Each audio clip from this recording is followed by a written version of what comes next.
महाराष्ट्र राज्य स्थापनेचा 63वा वर्धापन दिन सोहळा अमरावतीत जवाहरलाल नेहरू स्टेडियमवर उत्साहात साजरा करण्यात आला। मुख्य शासकीय सोहळ्यात प्रभारी विभागीय आयुक्त षण्मुगराजन एस यांच्या हस्ते ध्वजारोहण करण्यात आलं। अमरावतीतही महाराष्ट्र दिन उत्साहात साजरा करण्यात आला। यावेळी विशेष पोलीस महानिरीक्षक जयंत नाईक नवरे, जिल्हाधिकारी पवनीत कौर, जिल्हा परिषदेचे मुख्य कार्यकारी अधिकारी अविशांत पंडा, पोलीस आयुक्त नवीनचंद्र रेड्डी, पोलीस अधीक्षक ग्रामीण अविनाश बारगळ यांच्यासह इतर अधिकारी आणि कर्मचारी उपस्थित होते। राष्ट्रध्वजवंदन, राष्ट्रगीत आणि महाराष्ट्र गीतानंतर विभागीय आयुक्तांनी मैदानावर सुरक्षा दलांच्या आणि विभागांच्या पथकांचं निरीक्षण केलं। त्यानंतर विविध सुरक्षा दलांच्या जवानांनी पथसंचलन करून त्यांना मानवंदना दिली। दरम्यान विभागीय आयुक्तांच्या हस्ते विविध गुणवंत अधिकारी आणि कर्मचाऱ्यांना गौरविण्यात आलं, तर शासनाकडून विविध पदांसाठी निवड झालेल्या अधिकारी आणि कर्मचाऱ्यांना नियुक्तीपत्रांचंही वाटप करण्यात आलं। अमरावती जिल्ह्यात 8 दिवसांपासून वादळी वाऱ्यांसह गारपीट आणि अवकाळीचं सत्र सुरूच आहे। गेले 2 दिवस 3 महसूल मंडळांमध्ये अतिवृष्टी झाली। जिल्ह्यात पावसाची सरासरी 28.8 मिलीमीटर असली तरी सर्वाधिक 59.7 मिलीमीटर पाऊस तिवसा तालुक्यात झाला आहे। जिल्हा प्रशासनाकडून मिळालेल्या माहितीनुसार तिवसा तालुक्यातील मोझरी महसूल मंडळात 87.5 मिलीमीटर, तिवसा मंडळात 68.8 मिलीमीटर आणि अमरावती तालुक्यातील लोणी मंडळात 65 मिलीमीटर पावसाची नोंद झाली। पाऊस आणि वादळानं अनेक ठिकाणी झाडं उन्मळून पडली, त्यामुळे देखील मोठं नुकसान झालं, तर अनेक घरांमध्ये पावसाचं पाणी घुसलं। याशिवाय झाडं आणि झाडांच्या फांद्या विद्युत तारांवर पडल्यानं अनेक ठिकाणी विद्युत पोल वाकले होते, त्यामुळे वीज पुरवठाही खंडित झाला। या अवकाळीनं मका, कांदा, केळी, संत्रा पिकांचं मोठं नुकसान झालंय। जिल्ह्यात 300च्या वर घरांची पडझड सुद्धा झाली आहे। महसूल विभागाच्या क्षेत्रीय यंत्रणेद्वारे आता पंचनामे करण्यात येत आहेत। रविवारी झालेल्या अवकाळी पावसाचा अमरावती जिल्ह्यालाही तडाखा बसलाय। जिल्ह्यातल्या पिंपळखुटा गावात लिंबूची बाग जमीनदोस्त झाल्यानं शेतकरी हवालदिल झाले आहेत। अमरावती जिल्ह्यात रविवारी झालेल्या अवकाळी वाऱ्यासह पावसामुळे शेती पिकांचं मोठं नुकसान झालंय। त्यामध्ये प्रामुख्यानं कांदा, वांगी, आंबा, लिंबू आणि गहू या पिकांचं मोठ्या प्रमाणात नुकसान झालंय। अमरावती जिल्ह्यातील पिंपळखुटा या गावात लिंबूच्या बागा अक्षरशः जमीनदोस्त झाल्या आहेत, त्यामुळे शेतकरी हवालदिल झाले आहेत। शासनानं खंबीरपणे शेतकऱ्यांच्या पाठीशी उभं राहावं अशी मागणी आता शेतकरी करतायत। दरम्यान गेल्या 50 दिवसात अमरावती जिल्ह्यात जवळपास 7 वेळा पावसामुळे नुकसान झालंय, त्यामुळे शेतकरी चिंतेत सापडले आहेत।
शेतकऱ्याचं मोठ्या प्रमाणात नुकसान झालं आहे। कांदा, निंबू आणि गहू, हरभरा, वांगे शेतकऱ्यांना शासनाकडून काही मोबदला देण्यात यावा ही शासनाकडून अपेक्षा आहे। लिंबूची परिस्थिती अशी आहे की 6 वेळा वादळी पाऊस आला आहे, त्यामुळं जमीन पूर्ण उद्ध्वस्त झाली आहे, तर त्यामुळं ते झाड उभं राहू शकत नाही आणि त्याचा कुठल्याही प्रकारे मोठ्या प्रमाणात पुढं चालून त्याचा काही बारी येऊ शकत नाही। नुकसान झालं आहे, तर शासनाकडून ते अपेक्षा आहे। अवकाळी पावसामुळे जिल्ह्यात अनेक ठिकाणी शेतीसह अनेक नागरिकांच्या घराचं नुकसान झालंय। या नुकसानीच्या पंचनाम्याची प्रक्रिया गतीनं पूर्ण करावी, तसंच नुकसानग्रस्तांशी संवाद साधून प्रत्येक बाबीची नोंद पंचनाम्यात घ्यावी असे निर्देश जिल्हाधिकारी पवनीत कौर यांनी दिले आहेत। जिल्हाधिकाऱ्यांनी विविध ठिकाणी भेटी देऊन झालेल्या नुकसानीची पाहणी केली। जिल्हाधिकाऱ्यांनी अंजनगाव बारी, भानखेड इथं जाऊन शेती नुकसानीची पाहणी केली। त्यांनी अंजनगाव बारी इथं प्रकाशराव दातीर, भानखेड इथं जवादे यांच्या शेतात भेट दिली. तहसीलदार, जिल्हाधीक्षक, कृषी अधिकारी, गटविकास अधिकारी, महसूल, कृषी, पंचायत समिती अधिकारी, कर्मचारी यावेळी उपस्थित होते. जिल्हाधिकाऱ्यांनी गावातील शेतकरी बांधवांशी चर्चा करून त्यांच्या समस्या जाणून घेतल्या. शेती आणि घरांच्या नुकसानाची सविस्तर नोंद पंचनाम्यात घ्यावी. एकही नुकसानग्रस्त व्यक्ती भरपाईपासून वंचित राहता कामा नये याची दक्षता घ्यावी. पंचनाम्याची प्रक्रिया उद्यापर्यंत पूर्ण करावी असे निर्देश जिल्हाधिकाऱ्यांनी दिले. त्यानंतर त्यांनी पोहरा इथं भेट देऊन क्षतिग्रस्त घरांची पाहणी केली.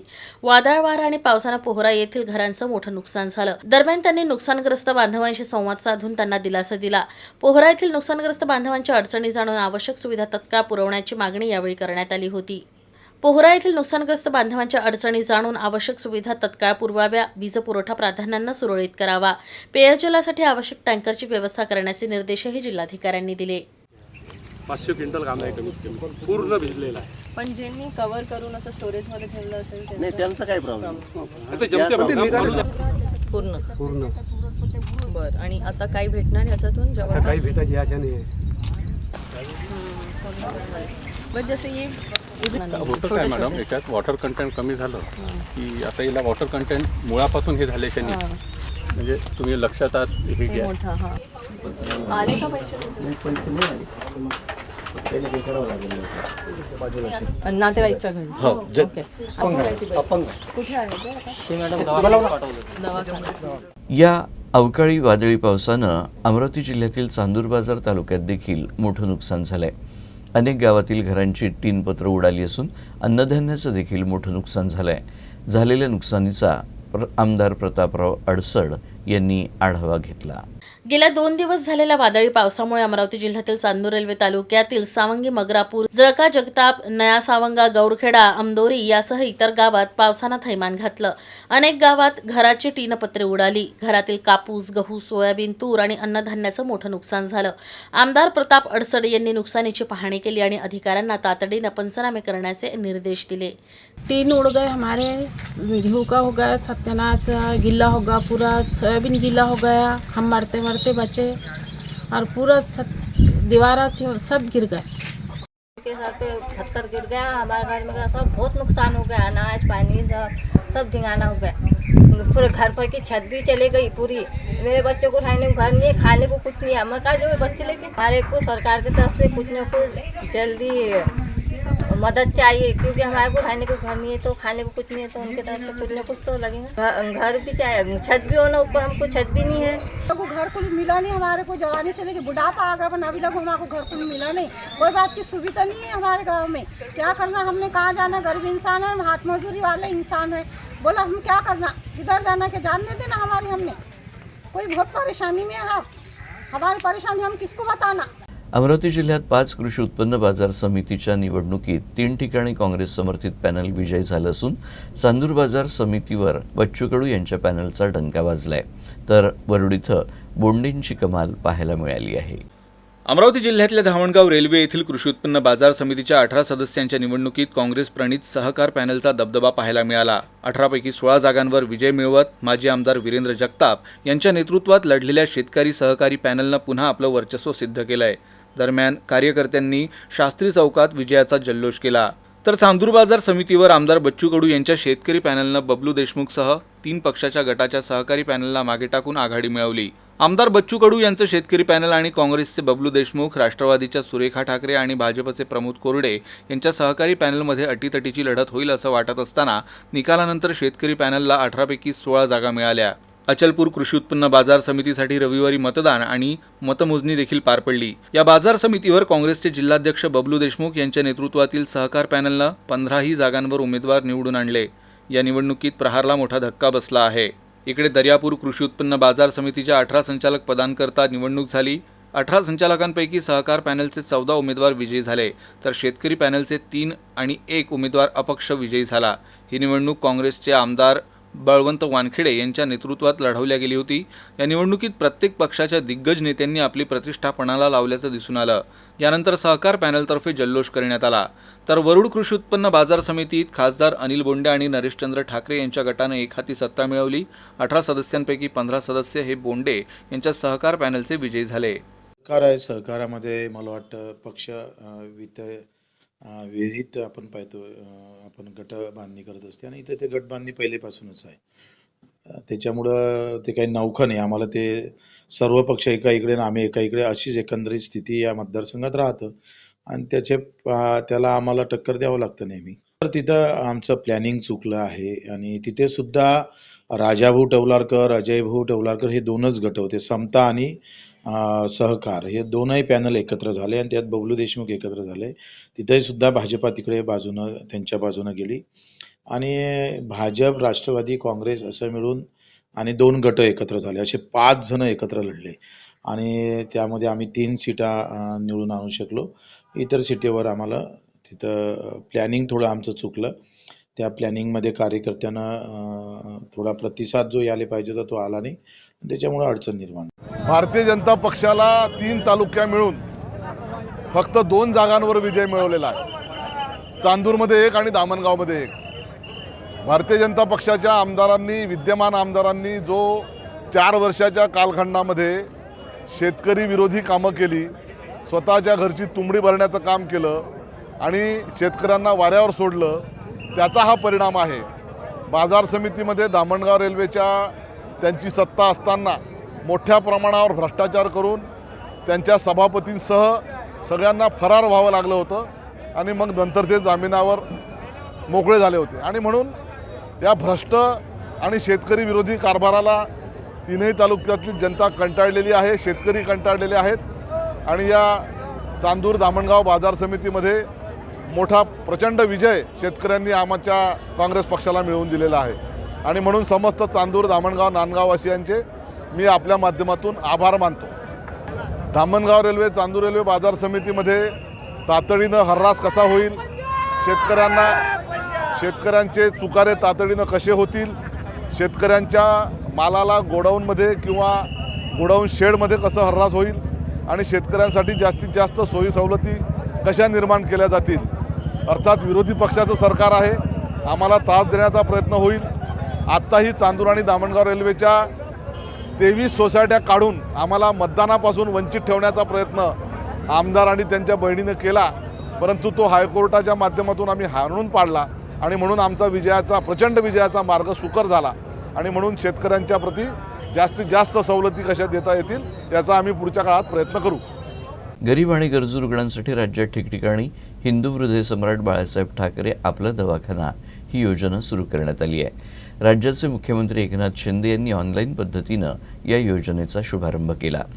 अमरावती शहरातील चपराशीपुरा परिसरातल्या उर्दू विद्यालयात हा दवाखाना सुरू करण्यात आला आहे. यावेळी आयोजित एका कार्यक्रमात जिल्हा परिषदेचे मुख्य कार्यकारी अधिकारी अविशांत पंडा हे प्रामुख्याने उपस्थित होते. राज्यात 317 ठिकाणी महाराष्ट्र दिनाच्या मुहूर्तावर आपला दवाखाना उपक्रमाचा प्रारंभ झाला. अमरावती येथील कार्यक्रमाला अतिरिक्त जिल्हाधिकारी रामदास सिद्धभट्टी, सहाय्यक जिल्हाधिकारी आणि उपविभागीय अधिकारी रिचर्ड यांथन, महापालिका आयुक्त प्रवीण आष्टीकर, जिल्हा शल्य चिकित्सक डॉक्टर प्रमोद निरवणे, जिल्हा आरोग्य अधिकारी डॉक्टर सुभाष ढोले उपस्थित होते. आपला दवाखाना उपक्रमामुळे गोरगरीब, कष्टकरी आणि झोपडपट्टी भागात राहणाऱ्या नागरिकांना विनामूल्य आरोग्य सुविधांचा लाभ मिळणार आहे. आपला दवाखाना उपक्रमामुळे गोरगरीब, कष्टकरी तसंच झोपडपट्टी भागात राहणाऱ्या नागरिकांना विनामूल्य आरोग्य सुविधांचा लाभ मिळेल. प्रत्येक तालुक्यात एक दवाखाना उघडण्यात येतोय. या दवाखान्यामुळे गोरगरिबांसाठी एक उत्तम आरोग्य सुविधा निर्माण झाली आहे. या दवाखान्यात विविध आजारांवरील उपचारांसह डोळ्यांची तपासणी, मानसोपचार, लसीकरण, औषधोपचार आदी विविध सुविधा उपलब्ध असतील.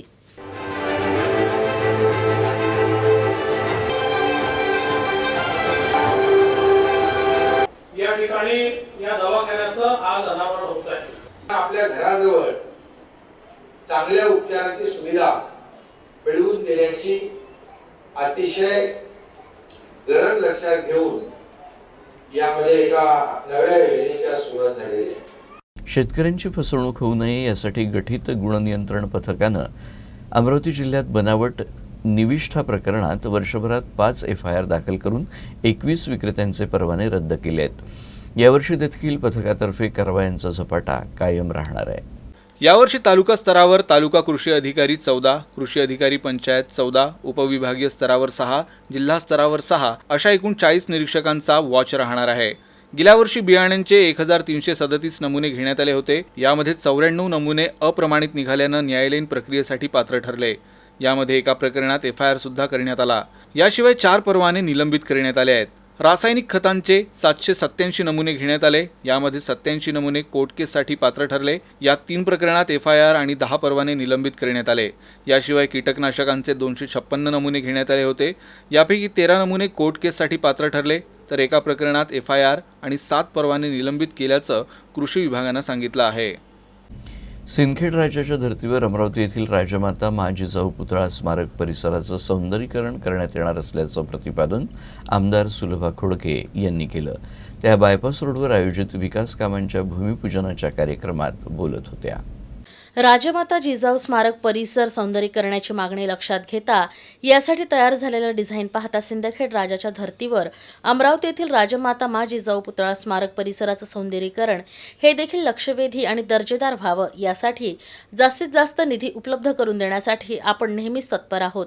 यासोबतच मराठा सेवा संघाच्या सद्यस्थितीत उपलब्ध असलेल्या जागेवर आणि सभागृहात होतकरू प्रतिभाशाली विद्यार्थ्यांसाठी स्पर्धा परीक्षा मार्गदर्शन वर्ग सुरू करण्यात यावे. यासाठी आवश्यक ते नियोजन आणि व्यवस्थापन केल्यास बहुजन समाजातील विद्यार्थ्यांना त्यांच्या भावी वाटचालीसाठी ही बाब निश्चित सुखावह ठरणार आहे. या विद्यार्थ्यांना ज्ञानार्जन अध्ययन करण्यासाठी स्पर्धा परीक्षा मार्गदर्शन पुस्तकांच्या उपलब्धतेसाठी आपण आपल्या आमदार निधीतून यथोचित निधी उपलब्ध करून देण्यासाठी कटिबद्ध असल्याचं त्या म्हणाल्या. यासोबतच या अभ्यास केंद्रावर सद्यस्थितीत शासकीय सेवेतून सेवानिवृत्त झालेले अधिकारी आणि मान्यवरांचं अमूल्य मार्गदर्शन देखील देता येईल. सोमवारी राजमाता मा जिजाऊ पुतळ्याजवळ मनपाच्या सार्वजनिक जागेवर संरक्षण भिंत आणि पेव्हिंग ब्लॉक बसवणे या विकास कामांच्या भूमिपूजन प्रसंगी त्या बोलत होत्या. याशिवाय RTO कार्यालयाजवळ जुना बायपास रोड येथील 24 लाख रुपयांच्या निधीतून केल्या जाणाऱ्या विकास कामांचं भूमिपूजन देखील त्यांनी केलं.